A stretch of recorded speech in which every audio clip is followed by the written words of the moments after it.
Good morning to everyone. तो आप लोग कैसे हैं? आई होप कि आप लोग बहुत ही अच्छे होंगे। तो आज हम आप लोगों के लिए लेकर आए हैं क्लास 12th का सेकंड चैप्टर सॉल्यूशन का लेक्चर नंबर 3, जिसके अंदर कि आप पढ़ेंगे हमसे पीपीएम के बारे में, पार्ट्स पर मिलियन के बारे में और मोलैरिटी के बारे में। ठीक है, तो बिना देर किए हुए चलिए इस लेक्चर को स्टार्ट करते हैं कि पीपीएम क्या होता है। देखो पीपीएम का मतलब क्या है। पी से हो गया पार्ट्स, पी से हो गया पर और एम से हो गया मिलियन। तो मिलियन का मतलब आपको मालूम है क्या? तो 1 पर 60 मतलब कि 10⁻⁶। और पार्ट्स का मतलब होता है हिस्सेदारी, हिस्सा। और पर का मतलब होता है हर एक। मतलब कि पीपीएम जो वर्ड है वैसे सॉल्यूशन के लिए, वैसे सब्सटेंस को रिप्रेजेंट करने के लिए हम लोग यूज करते हैं, वैसे मिक्सचर को रिप्रेजेंट करने के लिए यूज़ करते हैं जहाँ की सॉल्यूट पार्टिकल्स जो है बहुत ही ट्रेस क्वांटिटी, बहुत ही माइनर क्वांटिटी, बहुत ही लेस क्वांटिटी में प्रेजेंट होते हैं।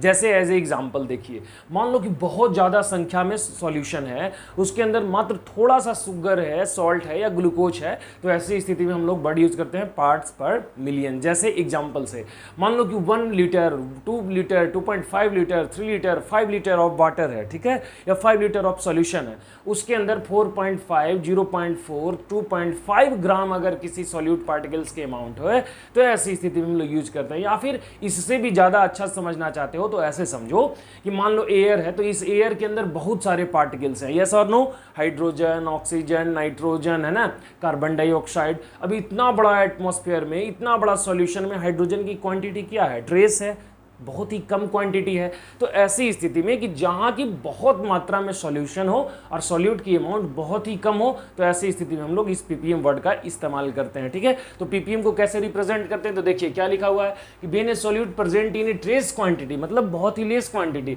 It is convenient to express the concentration in parts per million. Okay, parts per million is equal to क्या हो जाएगा? Number of parts of the component, मतलब कि अमाउंट ऑफ सॉल्यूट, माने हल्का जो है वो, और कंपोनेंट ऑफ द सॉल्यूशन मतलब कि टोटल सॉल्यूशन की अमाउंट इनटू 10⁻⁶, मतलब कि मिलियंस में कितना है। Is that okay?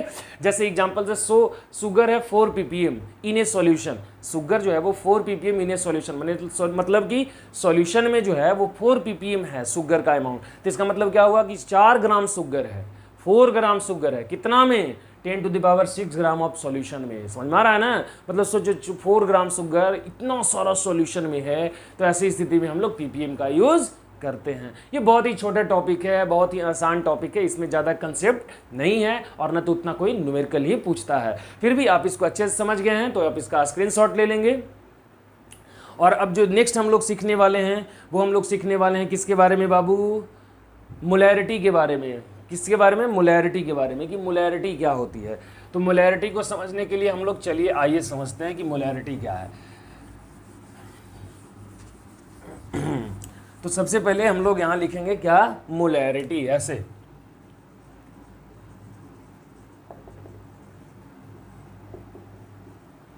तो इसको रिप्रेजेंट करते हैं क्या? कि अमाउंट ऑफ सॉल्यूट, क्या? Amount of solute in given quantities of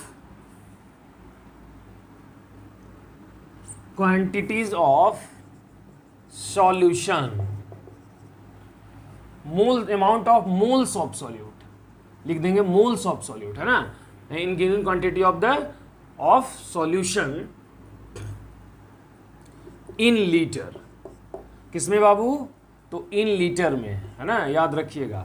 तो हम लोग कैसे रिप्रेजेंट करेंगे? मोलैरिटी इज इक्वल टू क्या हो जाएगा? मोल्स ऑफ सॉल्यूट अपॉन क्या? Moles of solution in what Babu? Litre. तो मोलैरिटी इस तरीके से रिप्रेजेंट किया जाएगा। जैसे एज ए एग्जाम्पल देखो, मान लो हम एक एग्जाम्पल लेते हैं। जैसे देखिए हम यहाँ 2 एग्जाम्पल लिए हैं। क्या लिखा हमने कि sugar aqueous solution is 5m, मतलब कि मोलैरिटी आपको दिया हुआ है एक्वस सॉल्यूशन ऑफ शुगर का कितना? 5m।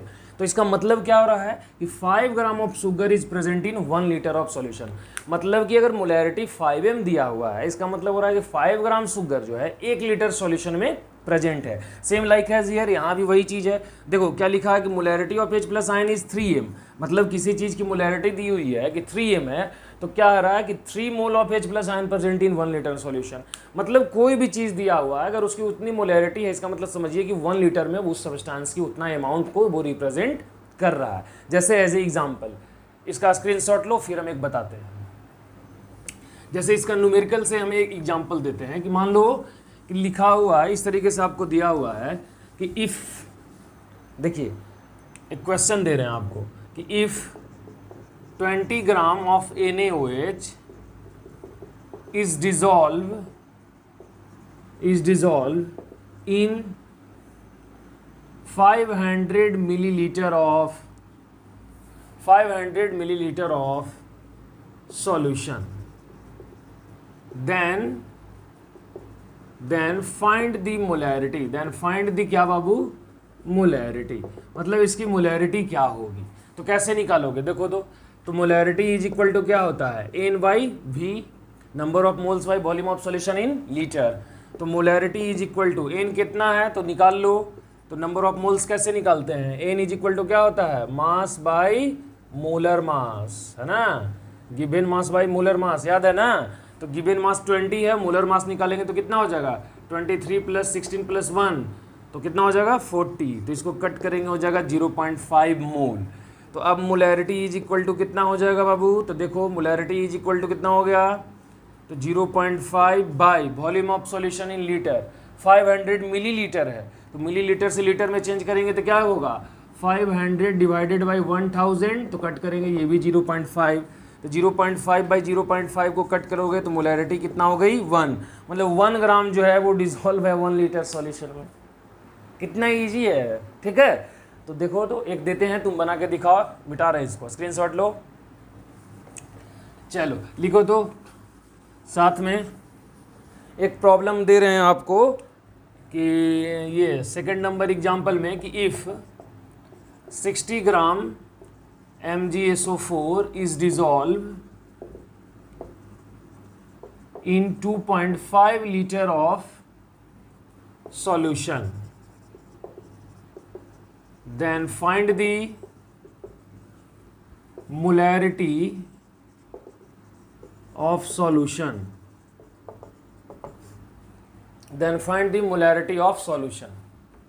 तो देखिए कैसे बनाएंगे। तो लिख देंगे कि m is equal to N/V, m is equal to N कितना दिया हुआ है 60, given mass by real mass कितना हो जाएगा MgSO4 का, तो 1 MgSO4 का कितना हो गया, तो देखो इसका हो गया 24, इसका हो जाएगा 32 और इसका हो जाएगा 64, 4 2 6 4 10 की 0 हाथ मरा 1, 6 3 9 2 11 और 1 12, 120, तो कट करोगे तो हो जाएगा 0.5। तो m इज इक्वल टू कितना हो गया 0.5 बाई कितना लीटर दिया हुआ डायरेक्ट 2.5, तो कट कर दोगे तो m इज इक्वल टू कितना हो गया 5/2, तो कितना हो जाएगा यहाँ बाबू, तो जी ये अगर 25 यहाँ रखोगे 5 यहाँ 0.50 0.2 m आंसर आ गया। बहुत हार्ड है नहीं, चलो तो इस बार हम तुमको दे रहे हैं क्वेश्चन, इसका भी स्क्रीनशॉट लो। इस बार दे रहे हैं, बना के दिखाना जरा तुम। चलिए तो क्वेश्चन नंबर 3, आगे और भी हार्ड क्वेश्चंस हैं। Question number 3, if 50 gram CaCO3 is dissolved in 250 ml of solution, then find the molarity of solution। तो कैसे निकालोगे, तो वही सेम फॉर्मूला लग जाएगा, m बराबर N/V, तो m is equal to n कितना हो गया, तो 50/, कितना हो गया n निकालेंगे तो 50/, कितना हो गया 100, तो 0.5, वॉल्यूम पहले निकाल लो, तो वॉल्यूम है 250 डिवाइडेड बाई 1000, तो कितना हो जाएगा, 0 से 0 कटेगा तो 0.25 लीटर। अब आगे लिख देंगे m is equal to N/V, तो m is equal to n 0.5 divided by 0.25, तो 0.25 से 5 में डिवाइड करोगे, जो आंसर आ जाएगा तो उतना ही हो जाएगा आपका, ये आंसर हो जाएगा। तो इसको देखो ऐसे कर लो, m बराबर यहाँ हो जाएगा कितना 50, यहाँ ऐसे कर ले तो ये हो जाएगा तुम्हारा 50/25, तो 2 आंसर आ जाएगा। तो 2m हम लोग ऐसे आंसर लिख देंगे, कोई दिक्कत नहीं। इसका भी स्क्रीनशॉट लो। चलो, कुछ हार्ड प्रॉब्लम आपको दिया जा रहा है, आप बना के दिखाइए। तो हार्ड क्या मतलब, थोड़ा बहुत ऐसे ही चलेगा, ग्राम वगैरह में रिप्रेजेंट करेंगे और आपसे पूछेंगे, ठीक है। क्वेश्चन नंबर 4 और 5 दो क्वेश्चन दे रहे हैं, आप बना के दिखाइए। तो देखिए ये दो प्रॉब्लम आपको दिया गया है, आप कैसे बनाएंगे देखिए, तो बनाइए। तो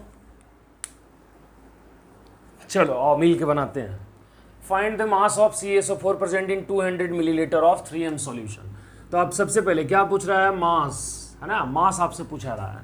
तो m बराबर क्या होता है N/V, और n बराबर क्या होता है बाबू, मास बाई मोलर मास। क्या होता है, मोलर मास। तो आपसे जो पूछा जा रहा है ना, वो यही पूछा जा रहा है, ये मास, कि कितना मास देना होगा, कितना मास लगाएंगे तो इतना ओम सॉल्यूशन में 200 मिलीलीटर प्रेजेंट हो जाएगा। तो आप देखिए सिंपल सा, देखिए मोलैरिटी इज इक्वल टू क्या होता है, तो ऐसे लिख दो, molarity is equal to N/V। तो मोलैरिटी कितना दिया हुआ है 3, मोलैरिटी 3 दिया हुआ है, तो 3 बराबर N/, भी दिया हुआ है 200 मिलीलीटर, मिलीलीटर से उसको लीटर में चेंज कर लो, तो 200 मिलीलीटर बाई 1000, 2 जीरो से 2 जीरो हटा 0.2, तो यहाँ कर देंगे हम लोग 0.2, तो नंबर ऑफ मोल्स निकल के आ गया। n बराबर कितना हो जाएगा 0.6। अब n बराबर 0.6 हो गया। अब मालूम है n बराबर क्या होता है बाबू, मास बाई मोलर मास, है ना। तो लिख देंगे 0.6 is equal to mass by molar mass कितना है CaSO4 का, तो 40 प्लस 32 प्लस कितना तुम्हारा 40 प्लस 32 प्लस 64 हो गया। तो 4 2 6 और 6 3 9 4 13 136, है ना, सही है ना। 64 32 और 40, तो 4 2 6 6 3 9 4 13 136, तो यहाँ लिख देंगे 136। तो mass is equal to, mass of इसका निकल जाएगा कैसे, तो 136 में 0.6 से मल्टीप्लाई कर दोगे, तो 136 में 0.6 से मल्टीप्लाई कर दोगे और जितना ग्राम आ जाएगा वही उसका क्या हो जाएगा, आंसर हो जाएगा। कोई दिक्कत, कहो कि सर किए नहीं, अरे कर लेने यार, क्या दिक्कत है। तो ये हो जाएगा कितना 0.6 इंटू 136, तो इसको लिख सकते हैं 6 गुना 136/10, तो 136 में 6 से गुना कर ले, 6 36 कितना हो जाएगा, 3 18 3 21 के एक हाथ में रहा है 2 6 2 8, तो 81.6 हो जाएगा। 6 6 36 के 6 हाथ में रहा है 3 छत्री 18 3 21 के हाथ में रहा है 6 गुना करेगा तो 6 2 8, तो यहाँ से 10 डिवाइड करते 81.6 हो जाएगा। तो 81.6 ग्राम लिख देंगे आंसर में, कोई दिक्कत हो जाएगा नहीं, बिल्कुल इजी वे में बन गया। नेक्स्ट ये देखो, ये प्रॉब्लम देख तो कैसे बनाओगे। क्या दिया हुआ है कि 120 gram urea NH2CO dissolve in 1000 gram water, find the molarity of the solution in density. If density दिया हुआ है आपको 1.2 ग्राम, तो क्या निकालना है आपको, मोलैरिटी निकालना है। Find the molarity, same formula लगाओगे, m इज इक्वल टू कितना N/V। अब चेक कर लो क्या क्या दिया हुआ है, मोलैरिटी निकालना है। नंबर ऑफ मोल्स पे चले आ जाओ, तो नंबर ऑफ मोल्स निकाल लो, तो N इज इक्वल टू क्या हो जाएगा, तुम्हारा दिया हुआ है 120 गिवन। यूरिया का मास देख लो, 14 plus 2 plus 12 plus 16 plus 14 plus 2, 14 2 16 16 32 32 12 44 और 2 46 14 60, तो कितना हो जाएगा 2। तो नंबर ऑफ मोल्स कितने आ गए बाबू, 2 आ गया। अब मोलैरिटी निकालना है, तो मोलैरिटी चाहिए, नंबर ऑफ मोल्स आ गया, वॉल्यूम, वॉल्यूम कहीं दिया हुआ है 20 ग्राम यूरिया डिजॉल्व इन 1000 ग्राम दिया हुआ है, पर वॉल्यूम तो दिया ही नहीं है, लेकिन डेंसिटी दिया हुआ है। तो आपको मालूम है कि डेंसिटी बराबर क्या होता है, मास बाई वॉल्यूम, तो वॉल्यूम बराबर क्या हो जाएगा, मास बाई डेंसिटी। तो देख लो volume is equal to mass कितना हो जाएगा, तो 120 और 1000 को ऐड कर दोगे तो कितना हो जाएगा 1120, और बाई डेंसिटी कितना हो गया 1.12। कोई दिक्कत, बोल नहीं रहे हो, बिल्कुल नहीं। तो ये कितना यहाँ चला जाएगा 20, तो V इज इक्वल टू कितना हो जाएगा 11201 2 जीरो, और y कितना 1 1 2, तो ये कटेगा तो कितना हो जाएगा, v बराबर हो जाएगा 1000 मिलीलीटर, जो कि हो जाएगा कितना के बराबर, 1 लीटर के बराबर।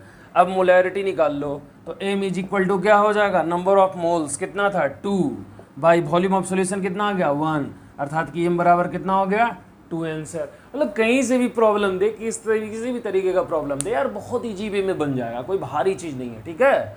अब इसका भी स्क्रीनशॉट ले लो, मिटाएं इसको। चलो आ जाओ। इसके बाद हम बात करेंगे कुछ मोल के टाइप होंगे मोलैरिटी में, जैसे कुछ हो सकता है कि मोलर हो, कुछ जो है वो बाई मोलर हो, कुछ सेमी मोलर हो, है ना, इस तरीके से। कैसे, तो देखो क्वेश्चन में रहता है मोलर, तो मोलर का मतलब क्या होता है, m बराबर 1, मतलब कि 1 m लिख सकते हैं। फिर होता है सेमी मोलर, बाई मोलर, क्या होगा बाई मोलर, मतलब क्या हो सकता है m बराबर 2 और इसको 2m लिखते हैं। सेमी मोलर क्या हो सकता है, सेमी मोलर, इसका मतलब क्या होता है m बराबर हाफ और इसको लिखते हैं m/2। फिर क्या होता है बाबू, डेसी मोलर, क्या होता है डेसी मोलर, डेसी मोलर का मतलब होता है m बराबर 1/10, जो कि बताता है m/10। और एक होता है सेंटी मोलर, क्या होता है सेंटी मोलर, जो कि बताएगा m बराबर 1/100, जो कि m/100 भी हम लोग इस तरीके से लिख सकते हैं। Is that okay? तो आप इसका भी स्क्रीनशॉट ले लो और इस पे हम प्रॉब्लम दे रहे हैं। ओके देखो, उसी अभी जो हमने सिखाया molar, bi molar, semi molar, deci molar, centi molar, उसी पर एक प्रॉब्लम दे रहे हैं। Find the mass of KOH present in 150 centimetre cube of semi molar. तो कैसे बनाओगे, क्या निकालना है, मास ऑफ KOH, ठीक है, मास, वही प्रॉब्लम फिर से है। m बराबर n/v लगाओगे एकदम सबसे पहले, तो सबसे पहले n लगा लो, तो n बराबर तो मालूम नहीं है, क्योंकि मास बाई क्या चाहिए, मोलर मास चाहिए, और मोलर मास तो है ही नहीं हमारे पास, मास तो है ही नहीं, तो मास ही तो निकालना है। तो सबसे पहले हम लोग क्या करेंगे बाबू कि n निकाल लेंगे। वो कैसे, तो देखो 1/2 मोलर बराबर सेमी मोलर दे रखा है, कहाँ है, यहाँ, तो सेमी मोलर का मतलब याद रखना होगा कि 1/2 होता है, तो 1/2 लगा दिए, और बाई v, तो v कितना दे रखा है 150, तो v निकालना होगा, तो मास बाई क्या कर दोगे आप, ये v निकालना है ना, तो n/v, तो 150 कितना हो जाएगा 1000, ठीक है। तो इसका प्रॉब्लम कैसे सॉल्व करोगे, तो 1/2 इंटू 150/1000 इज इक्वल टू कितना हो जाएगा n, हो जाएगा ना, तो कितना हो गया, ये हो गया 150 कितना 2000, 0 से 0 कट गया, तो ये हो गया 3 पचे 15 और 40 पचे 200, तो 3/40, तो नंबर ऑफ मोल्स बराबर n बराबर हो गया कितना 3/40।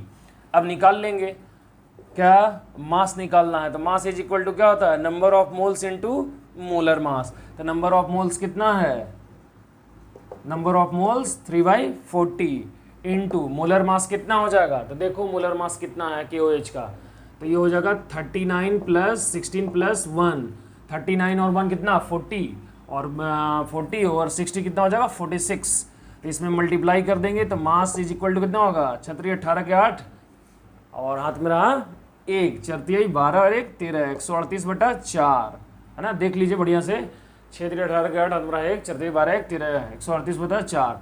अब 4 से 138 में भाग दे दो, तो 4 3 12, तो यहाँ बन गया 1 18 4 4 16 20, तो कितना हो जाएगा 36.5, यहाँ काट देंगे 36.5 में आ जाएगा, ग्राम में आ जाएगा आंसर, कोई दिक्कत नहीं। अब इसका भी स्क्रीनशॉट ले लीजिए,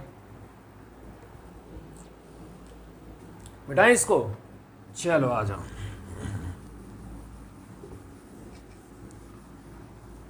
इसके बाद कुछ प्रॉब्लम इस टाइप का भी होता है, क्या देखो प्रॉब्लम क्या दिया हुआ है कि 53 ग्राम Na2CO3 dissolve in 500 millilitre of solution, find the molarity of Na2CO3, Na1+ और CO3 मतलब कि Na2CO3 कितना होगा, सोडियम कितना होगा और कार्बोनेट कितना होगा। तो सबसे पहले इसको हम लोग निकाल लेंगे, m बराबर n/v, और m बराबर n कितना हो जाएगा, तो n निकाल लो, 53 कितना हो जाएगा, Na2CO3 का कितना हो जाएगा 46, का 23 हो जाएगा 46, 12 + 48 कितना हो गया बाबू 60, 60 और 4 कितना हाँ 60 और 4 हो जाएगा 100, 1/106।